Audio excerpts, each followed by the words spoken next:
नमस्कार, यो हो समाचारमा स्वागत छ। म दिपेश घिमिरे। म अपेक्षा तिमिल सेना। सुरु गरौँ अहिलेसम्मका प्रमुख समाचारबाट।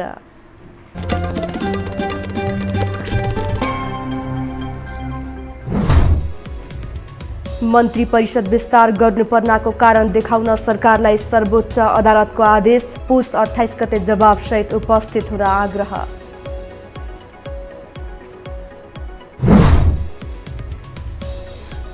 दुई नेकपाका अध्यक्ष आफ्नै डम्फु बजाउन व्यस्त। एक अर्काप्रति तल्लो स्तरको टिप्पणी, नेता कार्यकर्ता अन्योलग्रस्त।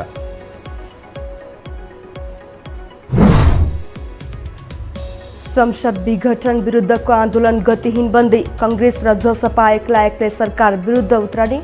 दाहाल नेपाल मनाउने पक्षमा।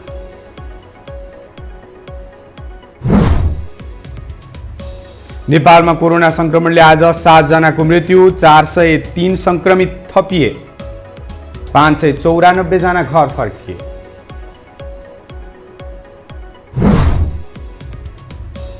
र 6 महिना अघि आएको खेलकुद विकास ऐन अझै कार्यान्वयनमा आएन। प्रदेश र स्थानीय तहमा खेल गतिविधि गर्न कठिनाइ।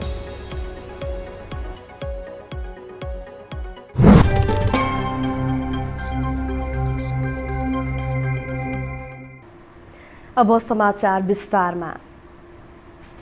सर्वोच्च अदालतले सरकारसँग मन्त्री परिषद विस्तार गर्नुको कारण माग गरेको छ। आज न्यायाधीश अनिल कुमार सिन्हाको एकल इजलासले मन्त्री परिषद विस्तार गर्नुको कारणबारे प्रधानमन्त्री तथा मन्त्री परिषद कार्यालयसँग लिखित जवाफ मागेको हो। मन्त्री परिषद विस्तार गैर संवैधानिक कदम भन्दै वरिष्ठ अधिवक्ता दिनेश त्रिपाठीले दायर गरेको रिटमा न्यायाधीश सिन्हाको इजलासले सरकारका प्रतिनिधिलाई मन्त्री परिषद विस्तार गर्नुपर्ने कारण सहित पुस 28 गते उपस्थित हुन आदेश दिएको हो। त्रिपाठीले मिति नै तोकेर सरकारलाई उपस्थित हुन आदेश जारी भएको बताउनुभयो। यही पुस 5 गते प्रधानमन्त्री केपी शर्मा ओलीले प्रतिनिधि सभा विघटन गरेपछि संविधानको धारा 77 अनुसार सरकार काम चलाउको हैसियतमा रहेको छ। तर प्रधानमन्त्री ओलीले संवैधानिक व्यवस्था विपरीत मन्त्री परिषद विस्तार गर्नुभएको थियो।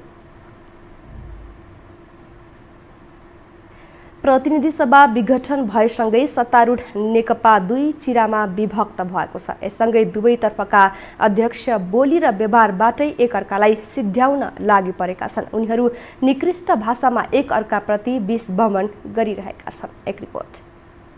प्रतिनिधि सभा विघटन भएपछि पुष्पकमल दाहाल, माधव कुमार नेपाल समूहका शीर्ष नेताहरू प्रधानमन्त्री केपी शर्मा ओली विरुद्ध आरोपको बाण बर्साइरहेका छन्। ओली भने एक्लै अर्का पक्षका नेताहरूको सामना गरिरहेका छन्। संसद विघटन र नेकपाका दुई गुट फरक फरक पार्टी निर्माणको प्रक्रियामा गएपछि प्रधानमन्त्री ओली र पुष्पकमल दाहाल बीच आरोप प्रत्यारोपको जुहारी नै चलिरहेको छ।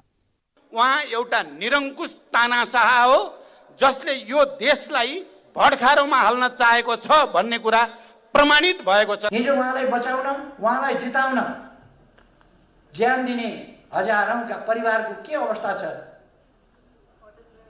ती बेसहारा भएका बाआमाहरूको अवस्था के छ? उहाँलाई चिन्ता छ?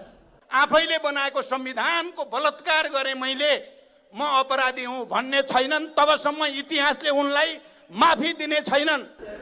अस्ति म आकस्मिक रूपमा इन्फेक्सन भयो, अपरेसन गर्नु पर्यो। अपरेसन कहिले कहिले जटिल हुन्छ। अब गयो भनेर खुसी। दुई बीचको जुहारी चल्दै गर्दा प्रधानमन्त्री ओलीले प्रधानमन्त्रीको कुर्सी चाहिने भए चुनाव जितेर आउन भनिरहेका छन्। दाहाल भने नहुने चुनावबारे धेरै टाउको दुखाउन आवश्यक नरहेको प्रतिक्रिया दिइरहेका छन्। यो हुनेवाला चुनावको घोषणा भएकै होइन। यति तथ्यहरू भन्दै पनि भ्रममा परियो भने हामी बर्बाद हुन्छौँ, नेपाल बर्बाद हुन्छ। यो चुनाव गर्नलाई घोषणा भएकै होइन। वैशाखको चुनावमा केपी ओली पत्तासा भन्नुभयो। अब फेरि चुनाव हुँदै हुँदैन भने भन्नुहुन्छ वैशाखको चुनावमा केपी ओलीको पत्तासा। सडकमा पुगे भनेर पऱ्यो चिन्ता गरेको देखेँ मैले। मलाई के लागेको छ भने हामी सडकमा पुगेको होइन, हामी जनताको बिचमा पुग्यौँ। केही सिट ल्याउनुहोस्, तर त्यसका लागि अहिलेदेखि तयारी गर्नुहोस्। यो सडकमा गएर बेकार अर्कत्रमा बसेर कपडा बिगारेर ल्याउँछ। सत्ताका लागि नेकपाका नेताहरू फुट्ने, आरोप प्रत्यारोपमा उत्रिने, घृणा ओकल्ने तहमा उत्रिएका छन्। नेकपा जुट्न खोज्दा खोज्दै फुटेपछि यसको असर मुलुकलाई नै परिरहेको छ। नेताहरूले राजनीतिक अस्तित्वको कहिल्यै नटुङ्गिने श्रृङ्खलामा मुलुकलाई धकेलिदिएका छन्।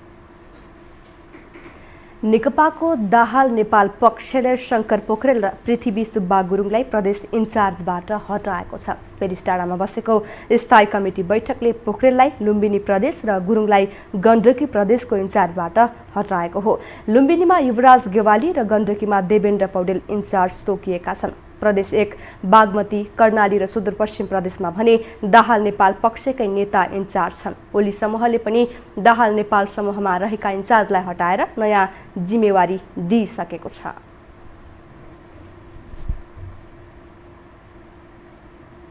अब बाँकी समाचार।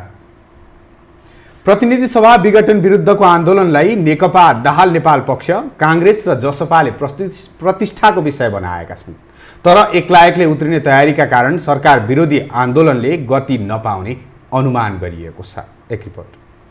प्रधानमन्त्री केपी शर्मा ओलीले पुस 5 गते प्रतिनिधि सभा विघटन गरेसँगै नेपाली कांग्रेसका नेताहरूले उक्त कदमको विरोध गरे। प्रतिनिधि सभा विघटनको विषयमा नबोलेका सभापति शेरबहादुर देउबा अब भने प्रधानमन्त्री ओली विरुद्ध उत्रिने मनस्थितिमा रहेका छन्। आइतबार बसेको कांग्रेस केन्द्रीय कार्यसमितिको बैठकले प्रधानमन्त्री ओलीका पछिल्ला गतिविधि विरुद्ध आन्दोलनमा जाने निर्णय गरेको हो। कांग्रेसले यसअघि जसपा लगायत दलसँग सहकार्य गरी सरकार विरुद्ध उत्रिने बताए पनि अहिले पछि हट्दै छुट्टै ढंगले प्रतिकार गर्ने बताएको छ। प्रधानमन्त्रीको सिफारिसमा राष्ट्रपतिले गर्नुभएको संसद विघटनलाई असंवैधानिक ठहर हामीले पुस 5 गतेको दिन नै गरेका थियौं।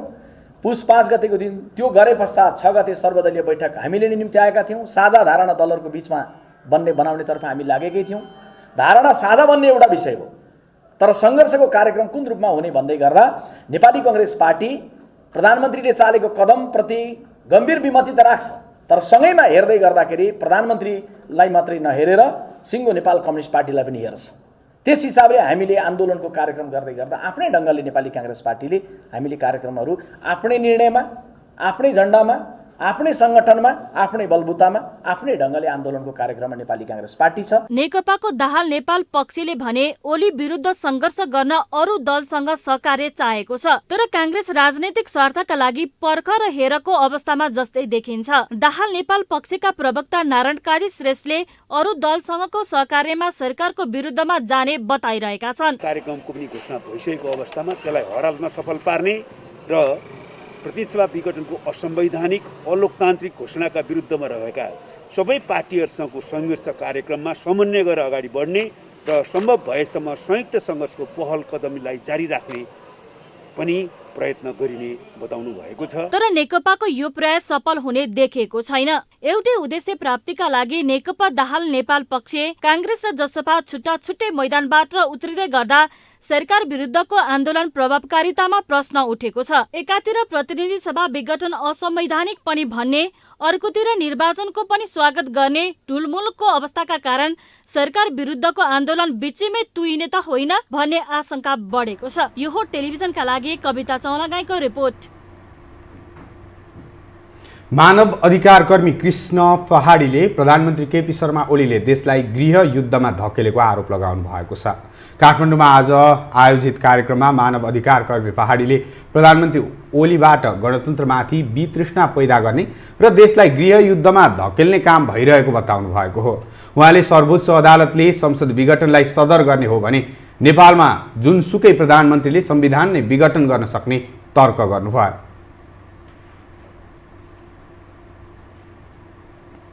भोलि सर्वोच्च अदालतले यस्ता निर्णयहरूलाई सदर गर्न थाल्यो भने, विघटनको सदर गर्न थाल्यो भने नेपालमा जुनसुकै प्रधानमन्त्रीले पनि भय दोहनलाई अगाडि बढाउँछन्। ब्ल्याकमेल आफू खाली नै भयो भने 1 सेकेन्ड अगाडि गएर चाहिँ विघटन गर्दैन, अविश्वास आउनुभन्दा अगाडि। यद्यपि अहिले यो घटनामा त अविश्वास पनि आइसकेको छ भनेर भनिन्छ। मानव अधिकार कर्मी पहाडीले लामो सङ्घर्षपछि प्राप्त उपलब्धि कुल्चिएर गणतन्त्रमाथि वितृष्णा पैदा गर्ने काम भएको बताउनुभयो। उहाँले संविधान उत्कृष्ट छ भन्नेहरूले नै पाना च्यात्ने काम गरेको पनि आरोप लगाउनुभयो।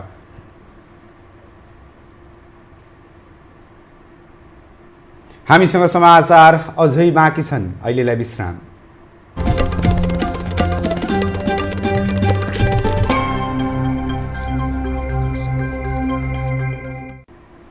विश्रामपछि स्वागत छ। अब बाँकी समाचार।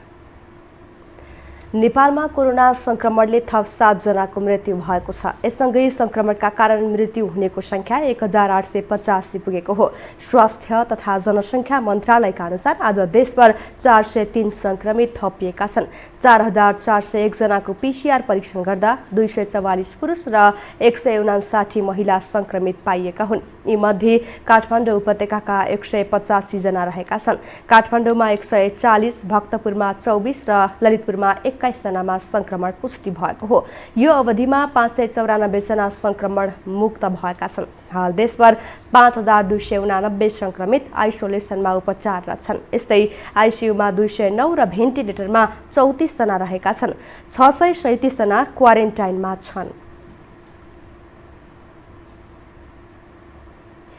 नेपाली मौलिक कला देखाउन बनाइएको माइतीघर मण्डला अचेल प्रदर्शनकारी र आन्दोलनकारीको अखडा बन्न थालेको छ। दिनहुँको प्रदर्शन र आन्दोलनले ओरपरका बासिन्दा मात्र नभई ओहोर दोहोर गर्नेहरू समेत मारमा परेका छन्। एक रिपोर्ट।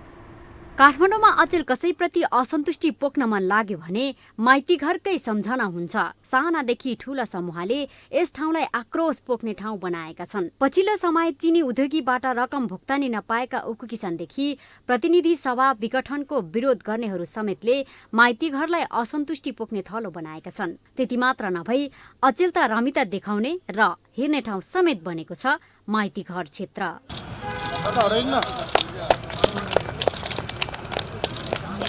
दिनहुँको प्रदर्शन र आन्दोलनले सर्वसाधारण भने मारमा परेका छन्। दैनिक रूपमा हुने प्रदर्शनका कारण यो क्षेत्र अस्त-व्यस्त बन्ने गरेको स्थानीयको भनाइ छ। त्यस्तो राम्रो चाहिँ लागेको छैन मलाई चाहिँ, मेरो चाहिँ विचारले। अब भिडभाड हुन्छ, कोरोनाको यस्तो बेला छ, झन् भिडभाड हुने एकदमै। कोरोना सालमा डर त्यत्तिकै, मान्छे भिडभाड आउने त्यत्तिकै। अनिखेरि यहाँ अब यो टोइलेटसम्म छैन, यत्रो भिडभाड गर्छ, यत्र मान्छे आएर बस्छ। यहाँ टोइलेट बनाउँदैनन्, पिसा फेरि ठाउँ खोइ भन्छन्, के खोइ भन्छन्, तनाव छ यहाँ। फोहोर त्यति गर्छन्। अनिखेरि यहाँ खानेपिने अनि यताउति फोहोर सोहोर पानी त्यो फोहोरै फोहोर हुन्छ। त्यति आन्दोलन गरेर कहाँ फाइदा हुन्छ भन्नु त? आन्दोलन त घाटै घाटा त हो। आन्दोलन फाइदा हुँदै छैन। देशलाई घाटा छ, मान्छेलाई घाटा छ। अब व्यापार होला, पानी सानी किनेर खानु त छुट्टै आफ्नो ठाउँमा छ। त्यसले मात्रै व्यापार हुने त फाइदा, देशलाई फाइदा त छैन नि त। काठमाडौँ र ललितपुर ओहोर दोहोर गर्ने मुख्य सडक यसरी दिनहुँ अस्त-व्यस्त हुँदा सर्वसाधारणले धेरै शास्ति खेप्नु परेको छ। त्यसैले आन्दोलन वा प्रदर्शन गर्ने निश्चित ठाउँ नै तोकिदिनु पर्ने उनीहरूको भनाइ छ। तर विरोधको लागि अब खुला स्थान हुनुपर्ने, एउटा सरकारले राज्यले एउटा तोकिदिनु पर्ने हो। अब भिडभाड मेन अब प्रशासनिक ठाउँ पनि यही भयो होइन। चारैतिरबाट गाडीहरू आउने, बाइकहरूको हाना ठाउँमा अलिकति असभ्य चाहिँ देखिएछ। प्रहरीको भिडभाड उठ्दैछ, आन्दोलन गर्ने मान्छे कम हुन्छन्, प्रहरीको भिडभाड त्यस्तै छ।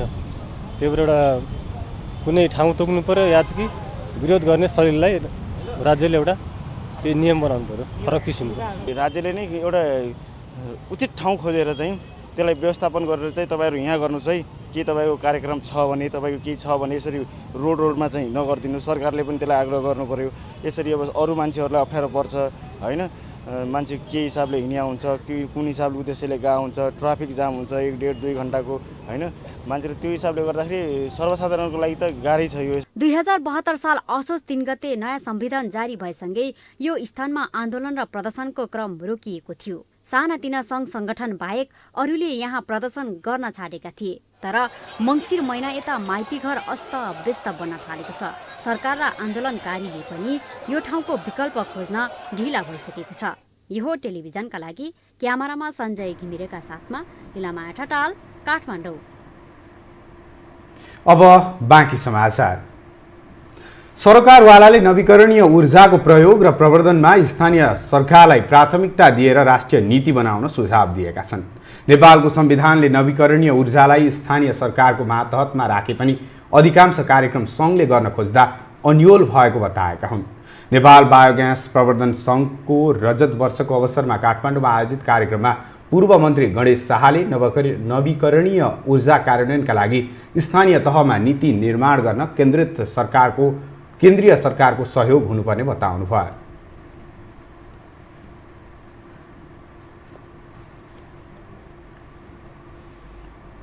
स्थानीय सरकारहरूलाई चाहिँ यो नवीकरणीय ऊर्जा त्यसमा बायोग्यासको लागि चाहिँ उपयुक्त नीतिहरू बनाउनको लागि चाहिँ केन्द्रीय सरकार भनौँ या प्रदेश सरकार भनौँ या एआइपिसीले चाहिँ नीतिगत यो नीतिमा जानुहोस् है भन्ने किसिमको एउटा जनरल जानकारी पठाउनेतिर 763 वटामा गर्नुपर्छ कि जस्तो मलाई लाग्छ मान्यज्यू। कार्यक्रममा राष्ट्रिय योजना आयोगका सदस्य डाक्टर कृष्णप्रसाद ओलीले 2 लाख स्थानीय र 5 लाख ठूला कमर्सियल स्तरका बायोग्यास स्थापना गर्ने लक्ष्य लिएको बताउनुभयो। करिब 2 लाख जति डोमेस्टिक र 500 जति ठुला कमर्सियल स्केलका बायोग्यास स्थापना गर्ने लक्ष्य अगाडि सारेको हो। यसमा चाहिँ अघि प्राइभेट सेक्टरबाट पनि अलिकति ध्यान दिएको छैन के छैन सरकारले। सरकार भनेको चाहिँ एउटा इन्स्टिट्युट हो। हालसम्म नेपालमा करिब 4,50,000को हाराहारीमा घरेलु बायोग्यास प्लान्ट जडान भइसकेको तथ्याङ्क सँगसँग रहेको छ। सङ्घले कार्बन व्यापारबाट झन्डै 1 खर्ब बढी राजस्व आर्जन गर्न सफल भएको पनि बताइएको छ।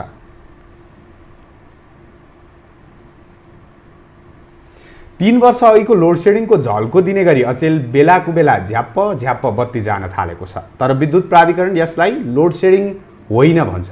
प्राधिकरणले प्राविधिक कारण बिजुली कटौती भइरहेको बताइरहँदा सर्वसाधारण भने कहिलेसम्म यो समस्या खेप्नुपर्ने हो भन्ने चिन्तामा छन्। एक रिपोर्ट। अचेल लोड सेडिङको झल्को दिने गरी बिहान बेलुकी बत्ती जान थालेको छ। नेपालमा लोड सेडिङ हटाउन प्रभावकारी भूमिका खेलेका विद्युत प्राधिकरणका तत्कालीन कार्यकारी निर्देशक कुलमान घिसिङको कार्यकाल सकिए लगतै मुलुकमा अब फेरि लोड सेडिङ हुने हो कि भन्ने चिन्ता थियो। त्यही आशंकालाई बल पुग्ने गरी बेला कुबेला बत्ती जान थालेपछि सर्वसाधारण चिन्तित छन्। अहिले पहिला कुलमान घिसिङ हुँदा चाहिँ लोड सेडिङ हुँदैन थियो। अहिले अब उसले दिए राजीनामा उसको गइसकेपछि लोड सेडिङ हुन लागिरहेछ। किन हुन लाग्यो त्यो पनि मलाई जानकारी त्यति थाहा छैन। लोड सेडिङ अब बेला बेला बेलुका अथवा दिउँसो बिहान झापझापी लोड सेडिङ भएको भइछ होइन। बरु उयो आइदिए हुन्थ्यो जस्तो लाग्छ अहिले। अब किनभने ऊ राम्रै गरेको थियो उसले गर्न चाहिँ भएको कुरालाई सत्य नै बोल्नुपर्छ। कुलमान घिसिङ गयो भन्दैमा चाहिँ बत्ती लोड सेडिङ फेरि सुरु भइहाल्नुपर्छ भन्ने त छैन नि। कुलमान घिसिङ जस्तै अर्को एकजना ल्याउनु पर्यो नि, पक्का मान्छे ल्याउनु पर्यो नि। त्यो कुलमान घिसिङलाई नै बहाली गर्नु पर्यो ताकि फेरि पनि त्यस्तो नहोस् न होइन। तर हो अहिले किनभने अब यो एक त इलेक्ट्रोनिकको जमाना छ नि त। विद्युत उत्पादनले त सबै चिजलाई धानेको छ नि त, हो किन लगाउनुहोस् त। भनेपछि अब विद्युतै उत्पादनलाई नि बढावा दिएन भनेदेखि विद्यार्थीले पढ्नेदेखि लिएर कल कारखानाहरू अनि अनलाइन सर्भिसहरू सबै इलेक्ट्रोनिक जमाना त छ नि। भनेपछि त त्यो त चौपट भइहाल्यो। अब राम्रो काम गर्न नसकेपछि कसरी पन्सिने, पानीमाथिको ओभानो हुन खोजे जस्तै अब यो लोड सेटिङ पनि तपाईँको विभिन्न किसिमको बाहना बनाएर र कुलमानलाई जुन राम्रो मान्छेहरूको नेपालमा कामै छैन कि राम्रो जसले गर्छु भन्छ त्यो चाहिँ पाखा लगाउने चलनले गर्दा सायद मलाई लाग्छ अब फेरि पहिलेकै 12 घन्टा 18 घन्टा 24 घन्टा लोड सेडिङ हुने दिन आउँछ कि भन्ने मेरो अलिअलि बुझाइ छ। नेपाल विद्युत प्राधिकरण भने लोड सेडिङ 3 वर्ष अघि नै हटिसकेको तर्क गर्छ। अहिलेको विद्युत आपूर्ति कटौती लोड सेडिङ नभएको प्राधिकरणको दाबी छ। मर्मत सम्भार लगायतका कारण बिजुली काटिएको उसको भनाइ छ। हाम्रो टिम पुरै लागिरहेको छ। यसमा कुनै पनि ती प्राविधिक हुन् या अरू समस्या हुन् त्यो तत्काल हामी समाधान गर्न सक्षम छौँ, लागिरहेका छौँ। र यसमा कुनै पनि लोड सेडिङ हुने भन्ने खालको चाहिँ भ्रमहरू या त्यसमा चाहिँ त्यसपछि त्रस्त हुन जरुरी छैन। लोड सेडिङ अब कुनै पनि हालतमा हुँदैन। नेपालमा धेरै स्थानमा जीर्ण भएका प्रसारण लाइनको संरचना फेरेर नयाँ राख्नुपर्ने आवश्यकता छ। यो आवश्यकता पहिलेदेखि नै महसुस गरिएको थियो, तर यसतिर ध्यान नदिँदा यो समस्या आउन थालेको बताइन्छ। जीर्ण रूपमा रहेको ट्रान्समिसन लाइनलाई आमूल परिवर्तन गरेर नयाँ ट्रान्समिसन लाइन बनाउनुको विकल्प छैन हामीलाई। त्यसतर्फतिर आजभन्दा 4-5 वर्ष अगाडि नै सुरुवात गर्नु पर्थ्यो।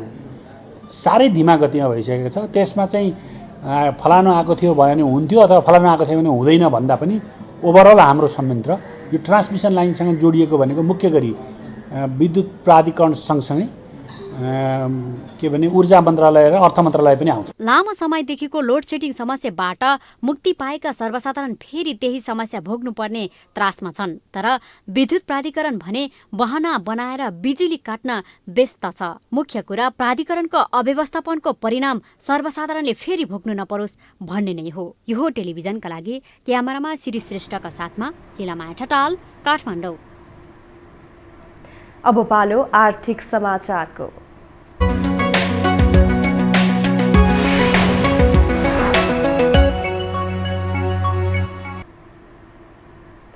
नेपाली ब्रान्ड नेकेड एक्सप्रेसले नायक प्रदीप खड्कालाई ब्रान्ड एम्बेसडर नियुक्त गरेको छ। काठमाडौँमा आज आयोजित कार्यक्रममा कम्पनीले खड्कालाई ब्रान्ड एम्बेसडर घोषणा गरेको हो। कार्यक्रममा नेकेड एक्सप्रेसको बैंकिङ पार्टनर नबिल बैंकका प्रमुख कार्यकारी अधिकृत अनिल केशरी शाहले नेपालको ब्रान्डले विश्वमा नै बजार पाउने विश्वास व्यक्त गर्नुभयो। नेपालमा विदेशी ब्रान्डले बजार ओगटेको समयमा नेपाली ब्रान्डको प्रवर्धन गर्नुपर्ने पनि उहाँको भनाइ छ। नेकेड एक्सप्रेसका अध्यक्ष किशोर खतिवडाले देशभर 10 स्थानमा होलसेल 700 भन्दा बढी पसल सञ्चालन गर्दै आएको जानकारी दिनुभयो। विदेशी ब्रान्डसँग प्रतिस्पर्धा गर्न चुनौती भए पनि निर्यात गर्ने पक्षमा रहेको उहाँको भनाइ छ। 6 वर्षको अवधिमा कम्पनीलाई सहयोग पुर्याएको भन्दै 10 डिलरलाई कार्यक्रममा सम्मान पनि गरिएको थियो। हामीसँग अन्तर्राष्ट्रिय र खेल समाचार अझै बाँकी छन्। अहिलेलाई विश्राम।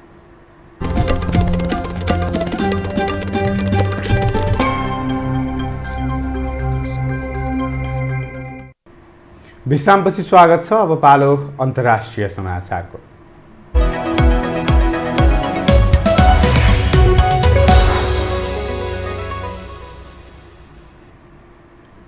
बेलायतमा अक्सफोर्ड एस्ट्राजेनेकाले विकसित गरेको कोरोना विरुद्धको खोपको पहिलो मात्रा दिन सुरु गरिएको छ।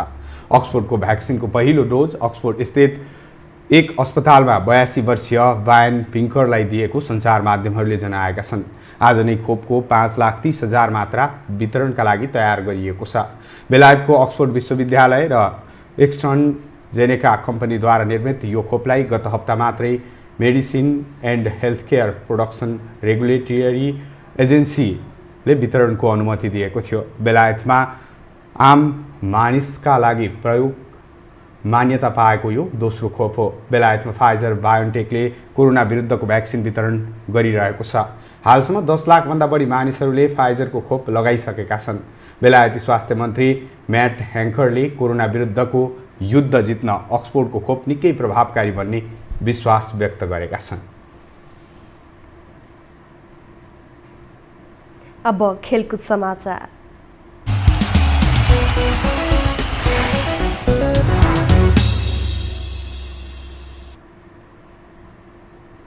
सरकारवालाले राष्ट्रिय खेलकुद विकास ऐन 2077 कार्यान्वयनमा नआउँदा खेलकुद गतिविधि गर्न कठिनाई भएको गुनासो गरेका छन्। राष्ट्रिय तथा अन्तर्राष्ट्रिय खेलाडी सङ्घका अध्यक्ष दीपक श्रेष्ठले गत असार 17 गते लागू भएको ऐन कार्यान्वयनमा नआउँदा प्रदेश र स्थानीय तहमा खेल गतिविधि गर्न समस्या भएको बताएका हुन्। सङ्घीय संरचना अन्तर्गत प्रदेशका अधिकार र स्थानीय तहको क्षेत्राधिकारबारे अझै अन्यल रहेको उनको भनाइ छ। जुन केन्द्रले चाहिँ नि अब प्रदेशलाई चाहिँ हस्तान्तरण गर्नुपर्ने अवस्था छ हैन। अब त्यो हस्तान्तरण गर्ने कहिले हो, त्यसको लागि फेरि छुट्टै ऐनले व्यवस्था गर्नुपर्ने के कुराहरू होला, त्यहाँ बेनियमहरू होला। त्यो बेनियमहरू स्पष्ट नभएको कारणले गर्दाखेरि अहिले जति पनि सङ्घहरू छन् जो चाहिँ चुनाव गर्न अधिवेशन गर्ने चुनाव गर्न चाहिँ नि एकदम हतार भइसकेका सङ्घहरू पनि अब अन्यलमा छन् क्या। उनीहरू अब गर्ने के? नयाँ ऐन जारी भए पनि केन्द्रले प्रदेश र स्थानीय तहलाई अधिकार नसुम्पिँदा गुनासो बढेको हो। राष्ट्रिय सङ्घ हुन कम्तीमा 4वटा प्रदेशमा सङ्घ हुनुपर्ने प्रावधान ऐनमा छ। ऐन प्रारम्भ भएको 2 वर्षभित्र राष्ट्रिय सङ्घले प्रादेशिक सङ्घ गठन गरिसक्नुपर्ने भनिएको छ। नियमावली नबन्दा त्यसमा पनि समस्या भएको सङ्घका पदाधिकारीहरूको गुनासो छ। खेल समाचार सँगै हामी यो समाचारको अन्त्यमा आइपुगेका छौँ। बिदा हुनु अघि प्रमुख समाचार पुनः एकपटक।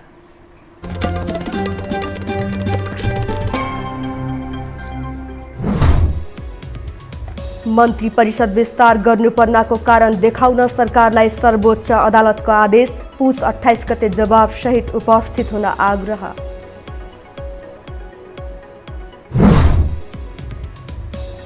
दुई नेकपाका अध्यक्ष आआफ्नै डम्फु बजाउन व्यस्त। एक अर्काप्रति तल्लो स्तरको टिप्पणी, नेता कार्यकर्ता अन्योलग्रस्त।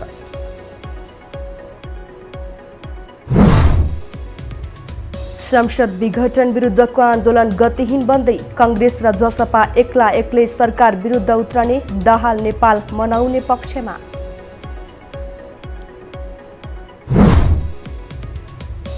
नेपालमा कोरोना संक्रमणले आज 7 जनाको मृत्यु, थप 403 संक्रमित थपिए, 594 जना घर फर्किए।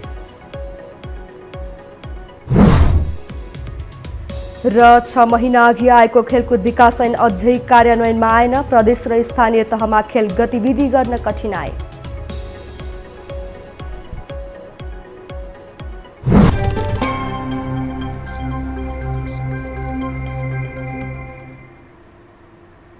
हवस् त यो समाचार सकियो। समाचार बुलेटिनका साथै यो टेलिभिजनका सम्पूर्ण कार्यक्रम यो टेलिभिजन.com, यो खबर.com, युट्युब र फेसबुकमा पनि पढ्न र हेर्न सक्नुहुनेछ।